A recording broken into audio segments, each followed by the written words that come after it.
like the courthouse is still closed in parts as we're waiting to hear exactly what happened, especially inside that courtroom. Let's take a listen to the sheriff. That was understaffed from the day I became sheriff of Broward County. We have a new courthouse coming that's about 12 floors larger, and the county wants to give me an insufficient amount of funding to staff that building. If the county's listening, we need more money, we need more people. Philosophically, there's a difference between Broward County and your sheriff. The county believes that my job is to save dollars. I believe my job is to save lives. Sheriff, what happened in the courtroom? What happened is at about 9:30 this morning, Rosiles was brought by, from our prison to Judge Sengal's courtroom. I think it was 4810. He was shackled appropriately as far as wearing a waist shackle. Whether or not he was secure, we'll find out as we investigate. He was, custody was given to the bailiffs within the courtroom who were unarmed civilians. He was put in a jury box with other folks. There came a point that he was dressed in black and white garb, which indicates that he's a maximum security prisoner.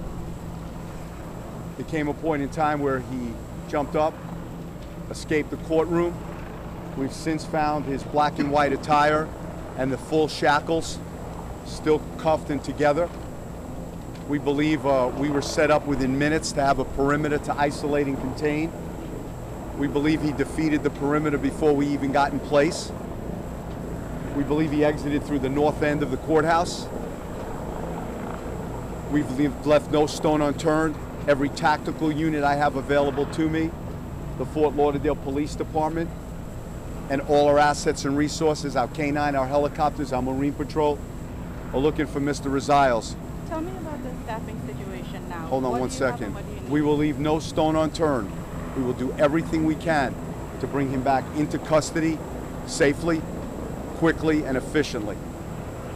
Questions? Where do you believe, so he has escaped the courthouse. You believe he's no longer inside the courthouse, he's out in the open? That's correct. There's reports of a carjacking. Has he gotten into a vehicle? Not to my knowledge. Have you interviewed his relatives who were in the courtroom? Our detectives are in the field right now, inside the courtroom and in the field, interviewing or scheduling to interview just about any last known folks that Mr. Rosiles associated with.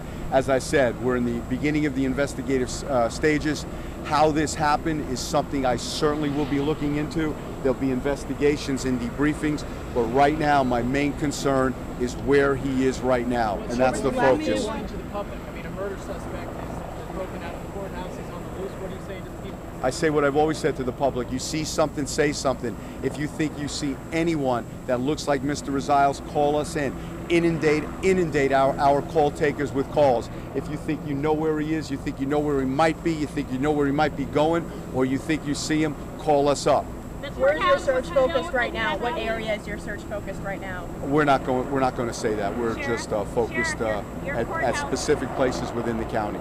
Your courthouse is filled with deputies. How is it possible he'd get out? And can you talk about how far he'd have to go to get out of the building? Well, I don't know how. If I knew how, I'd be able to tell you. What happened is the alarm went off. Our deputies were in briefing. They took up, as they practice and train, they took up perimeters around the courthouse.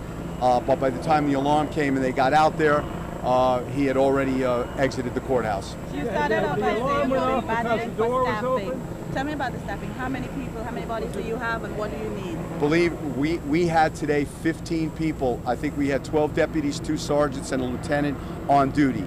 That's 15 people. That not only covers the courthouse, but also covers the 540 building. Now the county will tell you that's full staffing, and that is full staffing, but that's unacceptable and inappropriate staffing. We need an additional people.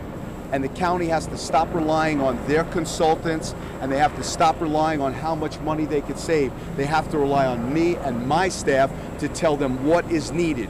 We have Captain Nicole Anderson, Lieutenant Resende, Lieutenant Greg Gordon. You're talking about 75, 80 years of experience in police work. They better know what's needed in Broward County for the courthouse than the county commission. So they need to listen to us.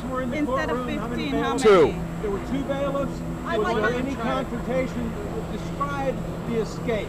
From what I understand, as Rosales stood up and went to leap over the jury box, a bailiff grabbed him but wasn't able to detain him. He made his way out of the courtroom, and what happened there, I certainly don't know at this time, other than the fact he did exit the north end. What kind of vehicle was he traveling in? What kind of vehicle was he traveling in? I have no idea. How do you know he exited the north end? Was he caught on security camera? He was. Pardon me? He was caught on security camera wearing a white t-shirt and black shorts exiting the north end. What time? By himself. What time? If there were any accomplices, we don't know. That's something we'll investigate. Someone helping him hide right now. So, If you're helping him hide right now, you're guilty of a major felony of aiding and abetting.